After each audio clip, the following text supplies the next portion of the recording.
right. Hala, Taha, how are you? I'm doing great. Happy to be here. I actually remember seeing you back when I believe when I was entering the workforce when I graduated college, and I discovered this new platform. Maybe some of you guys have heard of it that are listening to this, LinkedIn. And I Mhm. remember seeing this girl post on LinkedIn, and that was before this podcast was even a twinkle in my eye. And you were popping off on there. And I remember then LinkedIn went through this phase where it just seems to be recruiters and seems to be cookie cutter content all over again. And now there's this massive resurgence that we're seeing to where everyone's like, holy crap, look at this platform and what it's doing again. I'd love to hear your input about how you got started on LinkedIn and what you're seeing now with this resurgence wave. Yeah, it's so funny that you say that because I've been in the thick of things. So from an outside perspective, you might think it's a resurgence. LinkedIn has been popping for me for 5 years, From the beginning, So yeah. so for me, it hasn't felt like this resurgence like you're saying.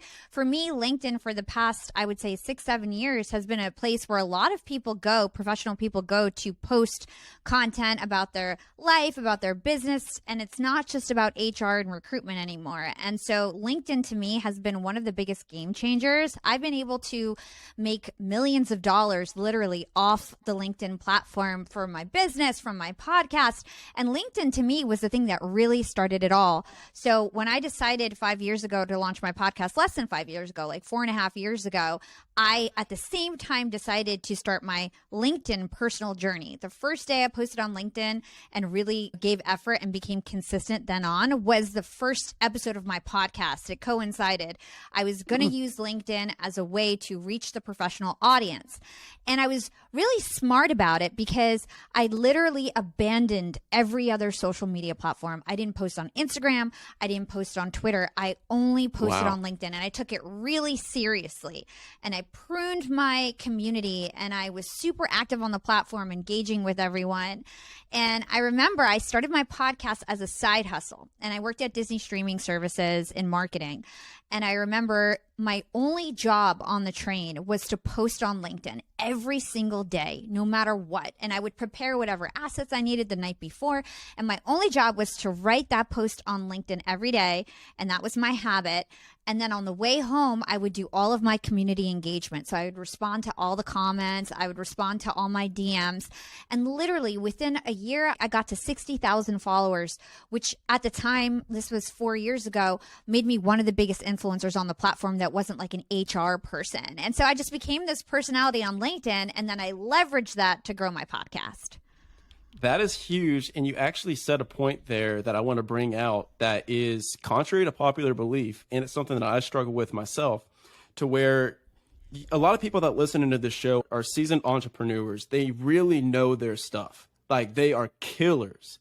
But when it comes to the content game and it comes to social media, I preach a lot to them that they need to use this brand and leverage this, because this is one of the 3 levels of leverage. You have content, community, and capital that you can leverage in business. And I'm saying you need to get onto social media and leverage your content. But what happens is people get overwhelmed with all the different things that you're air quotes supposed to do. And I'm in the same camp, to where I've got a podcast that's 5 episodes a week. I've got all of this video content, and I get so overwhelmed with saying, okay, I need to post 5 times a day on TikTok. I need to post 2 on LinkedIn. I need to post 5 tweets. I need to do YouTube shorts. And it's just so much that nothing gets done.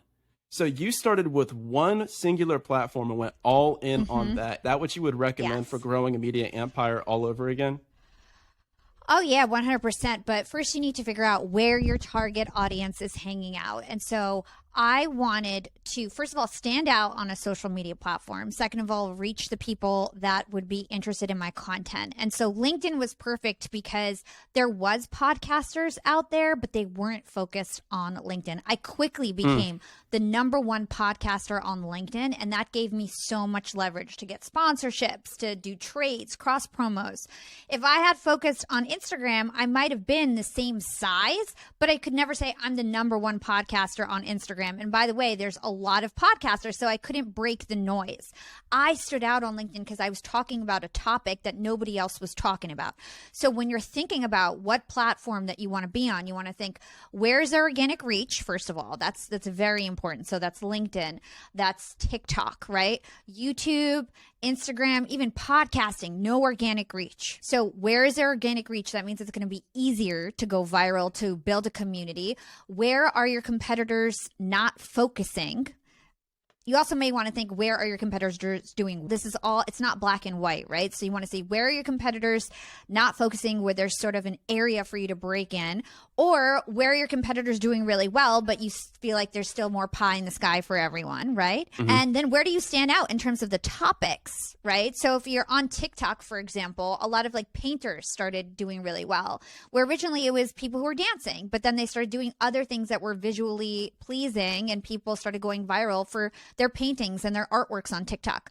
So you always want to think about how you can stand out. I always think a personal trainer or a makeup artist, if you guys went on LinkedIn and started doing that stuff, some people would be like, oh man, don't post this here, it's a professional site. But a lot of people would be interested, and you would break the noise. And so I think I stood out not only with my super bright assets, the fact that I was a young woman in podcasting when nobody else was doing it. I was one of the first people to actually do video podcasting and post it on LinkedIn. I did a lot of things to stand out, but I think the topic itself, and that's not something people really think about often.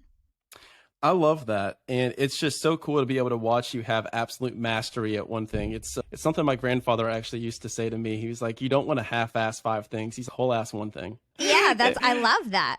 You can break out. And by the way, once you start making a lot of money and you have more resources, you can hire a team that can help you manage other things. You can find experts who are really good at the platform that you're trying to reach.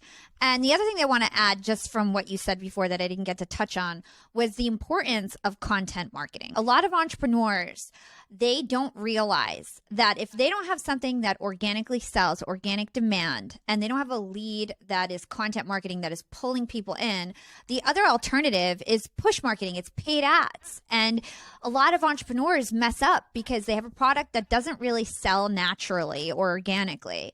And instead they try to just pour ad money on it, and they think it's converting well, but what they don't realize is at some point that's not going to be sustainable. So if you want to build a sustainable business, first you want to have product market fit, and then you want to have a content marketing machine that's luring people in so that people are asking you for your services rather than you pushing it on them and trying to sell to them. And then you're also playing a completely different game, because when you're playing the game of push advertising, you're just doing something that's going to disappear in the chop, and it's like a wave. It's going to come, it's going to go. But then when you change the game that you're playing to the pull marketing, like you said, then it's something that's a compound game. And now all of a sudden you go to where you're about to create something brand new in your business and create a new arm. And now you can do it in 2 weeks, something that would probably have taken you 2 years before, because you have the resources there. Exactly. And I have the people ready to buy because I've been educating my network for so long. People don't like to be sold to anymore. They like to be educated. There's no such thing as selling anymore. It's all about education, right? And so I've been providing free value and also doing it for my clients for high ticket prices. But now that I'm offering something that is accessible for everyone, people are going to be ready to buy, and I won't have to spend money on a single ad. I just have a community that's ready to buy from me because I've been providing value for so long. Exactly. And Alex Hormozy, which shout out Alex. I'm talking to you, dude. I'm getting you on this freaking show, man. He's coming on my show next week. Oh my God. October 17th. I'm so excited. God. Hala had to one-up me. She had to come on the show and she had to one-up me. But Alex has this quote. Tell him I said hello. Alex has this quote where he says, and I've heard it before, but he was like, if you can delay your ask for a year, you will never need for money. If you can just give without needing anything back for a year, you'll be rich. If you can give without needing back for a decade, he goes, you'll be a billionaire. And that's like the Mr. Beast model right now, to where he doesn't even care about the money. He just wants to provide value and provide content, and then he'll get back whatever he gets back. So that's why he'll be worth $100 billion by the end of it. I want to take a slight pivot here and dive into your business, because your revenues and your growth and scale is insane. But first, I'm really interested about a mindset shift that you had to go through. I know you started in public radio, but then you got your MBA and then you went into the corporate world. You worked with Disney and you worked with these streaming companies for, what was it, 7 years? Yeah, I worked at Hewlett Packard and Disney, but all the while I had the podcast. Okay. All the while, but like halfway through I started the podcast. It's so funny because I feel like I've always been an entrepreneur, even when I worked in corporate. Just Love it. always, since I was a little girl, I had this like entrepreneurial spirit. I used to have a bit since literally 4 years old. I think I started my first business. I would sell paintings to like mothers at Sunday school. I used to work at Hot 97. I was Angie Martinez's assistant. At the time, she was the voice of New York, and I was her intern. And so I worked at the station for free for 3 years.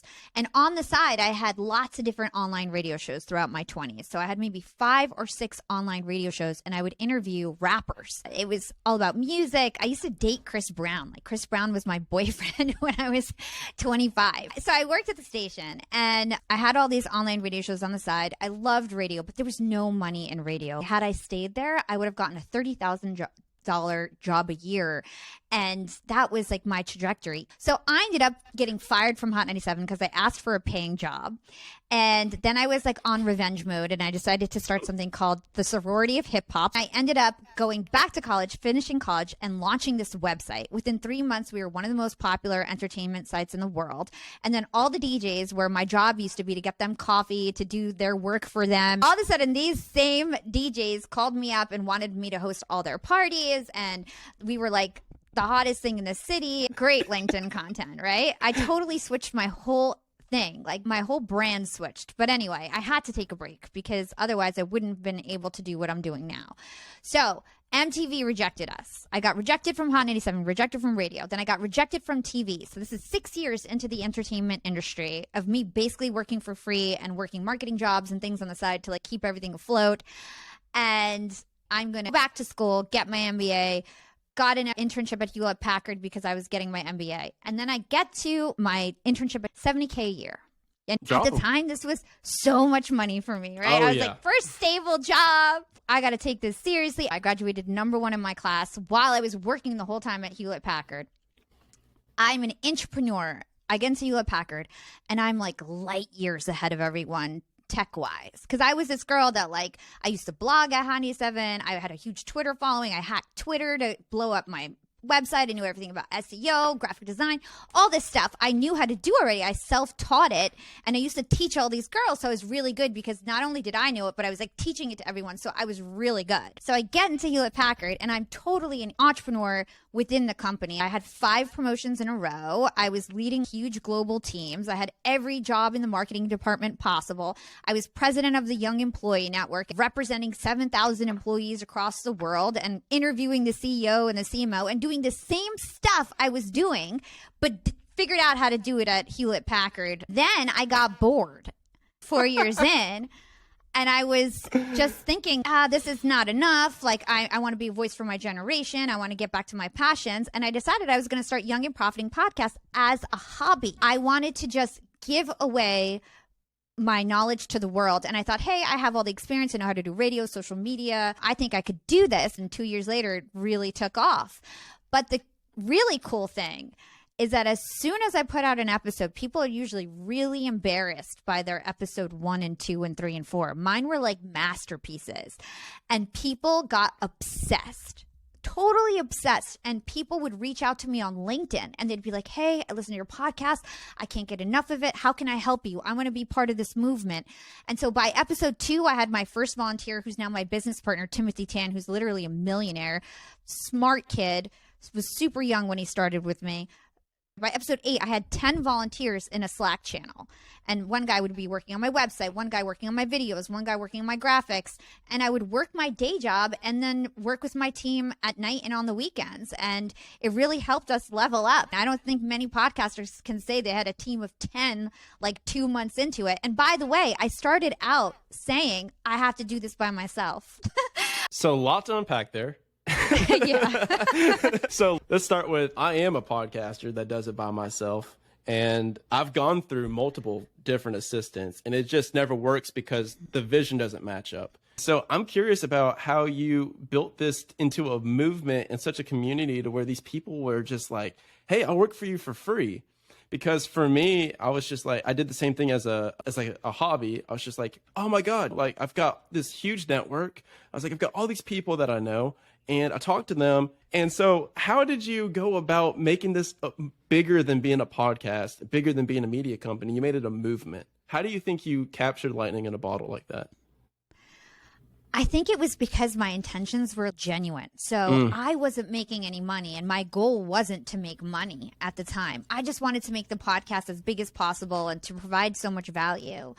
And I feel like because I was very hands-on with everyone. Imagine you go from listening to someone and you really like their podcast, and then all of a sudden you're in a Slack channel with them and they're spending hours with you teaching you how to video edit. And I always made sure that once somebody got really good at something, that I would teach them the next thing, and then they would go teach another person how to do what they had learned. And so it was just this cycle of everyone just learning and leveling up. And it was really exciting because we were getting huge guests from the start. So for us to be these underdogs trying to take on all these huge podcasters, and then episode 5 we get David Allen, episode 23 we got Chris Voss, we just kept getting all these huge guests, and then we get so excited and they see that the traction on LinkedIn is happening. It's just that we had such good momentum, so it kept everyone really motivated. And to be honest, it was easier to motivate people before there was money involved. Once there was money involved, it became a whole different dynamic. Once we had responsibilities and clients, it was very actually difficult for us to get out of the previous mindset that we had, which was like a totally volunteer mindset. Everybody do what they can. And we just had my podcast. Once we had clients, it was a whole different story.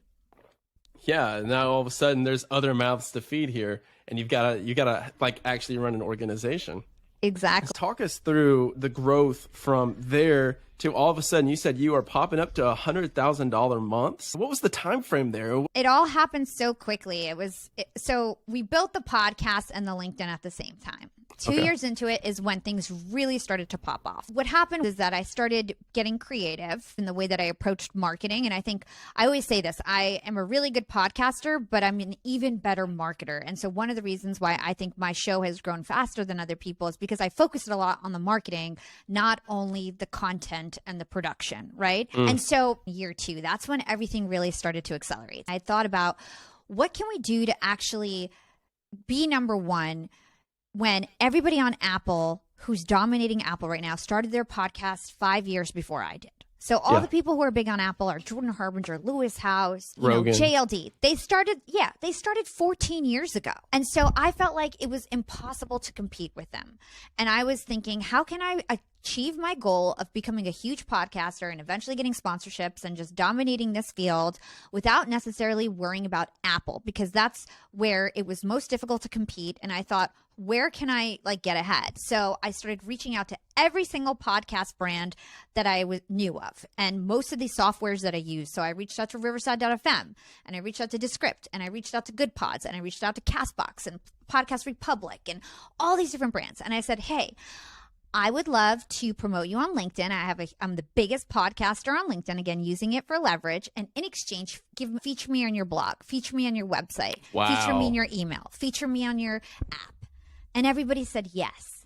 Genius. And then Castbox really liked me, and they featured me every month. And now I have 260,000 subscribers on Castbox alone, right? Over 3 million downloads on Castbox alone. And so I started doing this on these apps. So I have 80,000 followers on Player FM. I have 10,000 followers on Podcast Republic. And so I became the biggest podcaster in my category across all apps. Then that got me noticed. I got on the cover of Podcast Magazine. Matthew McConaughey came on my show. Then everybody wanted to come on my show. And then it just exploded. I went from getting 10,000 downloads a month to 100,000 downloads a month to 200,000 to 300,000. And it just kept growing and growing because then it was word of mouth and the podcast really spread. Now I'm just starting to get popular on Apple. I'm still not that huge on Apple. It's literally 15% of my downloads. Really? Because I focus on everything else. It's the same thing how I blew up on social media. I focused on the thing nobody was focused on. Now everyone is doing what I was doing, with focusing on the other players.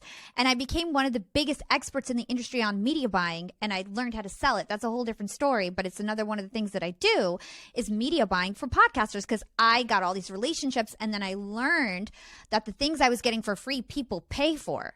And I started doing tests and studying subscriber acquisition costs and getting better at it. And once I started making money from my business, I would reinvest and grow my show using the same tactics I used to get for free from trades. In terms of how I actually started making money on my podcast, 2 years in, I am getting big authors, CEOs that are coming on my show, and I'm working at Disney. I have a very high paying executive job at Disney that I'm crushing at, but I actually don't like my job at Disney at the time because I felt like it was a boys' club. And I was starting for the first time in corporate. I always thought I was going to be the CEO or CMO of some Fortune 50 company. First time in corporate, I was like, I don't see myself going anywhere here. And so I was aware of my opportunities. And at the end of almost every single show, the guests would say to me, "Hey, Hala, how did you blow up on LinkedIn? Hey, Hala, do you have a team? Could you do this for me?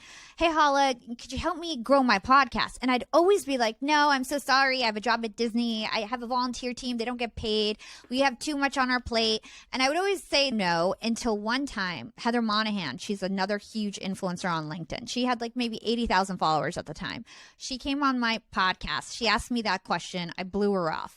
She didn't leave me alone. And I still believed I didn't have time to do this and that I didn't want to do this. And so I said, "Hey, Heather," I wanted her to be my mentor because I felt, I may want to be a speaker when I get older and all these things. Sure. And so I told her, I was like, "Hey, I'll teach you on the weekends how to do this." Because I know how to do everything, audio edit, graphic design, whatever. And so I started training her on the weekends and on Saturdays. And she just stopped me one day. It was like maybe our third session. She's, "Hala, I can't do this. I just had a call with Gary Vee's company. They told me how much it costs, everything like that. Your stuff is better. Your team is better. You can do this, Hala. I'll be your first client. Let's do this." Wow. And I said, "All right, fine. I'll start with your videos." And so we started with Heather Monahan's videos. Then all of a sudden I took over all of her LinkedIn, all of her podcasts, and we do a really good job. Then I get asked to guest on a billionaire show. His name is Jason Waller, True Underdog. And he found me because of my podcast and everything. And at the end of it, he asked me, "Hey, could you do this for me?" And I knew he was a billionaire. I was like, "Yes, I can definitely do this for you. Let's have a call." And he wanted me to run his LinkedIn, his Instagram, his podcast. And I was very good at PowerPoint presentations. That's all I had. I had no website. I had nothing. I had no website. I had no proof. All I had was like us doing Heather Monahan for a month. And I put together this PowerPoint presentation. And at first, like we had priced everything at $3K each service or something like that. Business partner, Tim, let's just do 10Ks each service and see what happens. So that's 30K we were pitching for this monthly retainer, 30K a month. Okay. And I do this pitch, my first pitch ever for the company, and he's, "Let's do it." And that was it, 30K a month all of a sudden. We went from 0 to 30K a month. Then I got Kara Golden, the CEO of Hintwater. All these people were guests on my show. Kara Golden, the CEO of Hintwater, Britt Marin from Brit & Co. Then we get the CEO of 100 Got Junk, Marshall Goldsmith, the top best-selling author and #1 executive coach. And we just started landing client after client. And literally 6 months into it, I'm still working at Disney streaming services. I have 30 paid employees making over 100 grand a month. And then I was like, okay, I got to quit my job. And I quit my job. And I've literally only been an entrepreneur now. I guess it's been a year and a half only of me being an entrepreneur. So this all happened so fast, right? And we start this company. It goes really well. And I never had to do a paid ad. It was all just leads from my podcast, which were my guests, and then referrals. And they started just telling their friends. And it's this very luxury social media service that I was offering. Now I started my podcast agency because I learned how to monetize my show. What I always do is I learn how to do something myself and then I sell it to other people. So I learned LinkedIn and we offer LinkedIn. We learned Instagram. Now we offer Instagram. We knew how to do podcasting. Then we offered podcasting. We figured out how to monetize my show. Then we started offering monetization. And so we just always do that. We figure it out for me and then we start selling it for everybody else. And so we started this podcast network in January, and in the first year, we made $500,000 already. The year's not even over. Just like having an idea that we started in January. Everything's going really well. And the key lessons here is follow the organic demand and follow what you're good at, what you love, what you have passion for, and what people want and will pay money for. Yeah, my big takeaways from your story are that what you did is what we talk about on this podcast a lot, is where you normally on this show, we talk about building like a financial foundation to where it is you have the unsexy stuff, like you have the real estate, index funds, whatever, and then you can grow the sexy businesses on top of it. But you did the exact same thing, but instead of a financial foundation, what you did is you built a platform foundation. So like really all of this is from how freaking rock solid your one platform like LinkedIn was the catalyst of all of this. And then you were able to take that, and I'm sure after a while it became like mundane for you because you were just doing it over and over again. But now you've built all this stuff on top. And then now you can branch out to whatever you want because you are great at one thing instead of just good at like 20. So that's insane. 100%. 100%. And I would say it's my LinkedIn and my podcast were the two really foundational things. And what it is, like we were saying before, it's this content marketing engine. And it's me providing free value to a community that then provides for me at the same time. But the key here is that for 2 years, I didn't sell a thing. All I did was build social proof, build trust, gain skills, train my team, and get everything ready. A lot of people, they're not ready yet. They don't have the foundation to build a business. I almost start too late. I have everything like ready to go, like 90%. And then I'm like, oh yeah, I could start a business with this. You could start a little earlier, but a lot of people, they start way too early and they need a lot more skills and social proof and experience before I think that they should start a business. What do you think are some good indicators of that, of knowing like a barometer to be able to judge and gauge when you are ready and when you're not? Because I see that a lot too. I've got a lot of people. For me, I talk about all of this because I went and I worked the corporate job, made it to the top, quit that, and now I'm traveling around the world. So I teach people how to do that. It's just like you said. It's like you do it and then you teach others. But there's a lot of people that say, oh, I want to start a podcast on this and that, but they haven't done the thing. What's your advice on that? Yeah. What should they do? First of all, you never want to sell anything that, especially service-based. I'm talking really about service-based right now, because if you want to bootstrap anything, that's really how you do it. It's through some sort of service offering that you have. If you haven't done it for yourself, like for example, if you're like a graphic designer, but you haven't designed anything nice for yourself or for somebody else, you obviously need to level up your skills. So what do people compliment you on? What do people ask you questions on that signal that they think that you're an expert? Those are the things that are your real skills that people value and may pay money for. So if nobody's asking you for advice in these areas already, if you haven't done it already for yourself and or for somebody else, something that you're really proud of, then you're not ready. You need to make sure that you level up yourself before you go try to sell something that you're not that well qualified to sell, right? Because nobody will want it from you. There's too much competition. Yeah. I love that you did that as your litmus test to where you were like, no, okay, fine, I'll do it. I think that's a good example. If nobody will take up, if you are offering something for free and nobody's taking you up on it, you're not ready. Like, you're just not ready. And now if you're 100%. Offering something for free and you're getting blown up and people are saying, hey, take my money. And by the way, you can learn while you build your community. Exactly. So if you want to learn it, let's say you want to be a painter and one day you want to sell paintings, start an Instagram talking about painting and educating people about painting. And as you do it, you're going to learn, and then you're going to have a community. And then by the time you're ready to sell something, you have a community there for you. I feel like a lot of people think that the community and the business comes at the same time. I think it's way smarter to start the community first. Yeah, I agree. And then you can also build it around how you are learning. So you're either the grizzled expert or the enthusiastic beginner that's learning. And as podcast hosts, we also can we can wear both hats. Mm-hmm. Awesome. That's why this is such a cheat code to be able to do this. But anyways, I want to be conscious of your time here and let you be able to get out of here. So where can people go and find you? I'm sure it's very easy. What would you prefer? Well, first of all, I would love for you guys to check out Young and Profiting Podcast. We interview the brightest minds in the world and unpack their wisdom. So I've had Deepak Chopra on. I just interviewed Jim Quick. We've got Alex Ramosi next week, Ryan Holiday coming up. So very excited for all of our upcoming guests. You guys can check out Young and Profiting Podcast on your favorite podcast player. And I'm on Instagram at Yap with Hala, TikTok at Yap with Hala, and LinkedIn. You can't miss me. Just search Hala and you'll find me. There you go. Thank you so much for coming on. This has been freaking awesome, a marketing masterclass, and I appreciate everything you're doing. Keep printing out the content, and maybe you and I will be working together here soon. Yeah, I hope so, Brian. Congratulations on your show, and great job. Appreciate it. Thank you, everyone. This has been Brian Lubin and Hala Taha, the LinkedIn Queen, with the Action Academy podcast, signing off.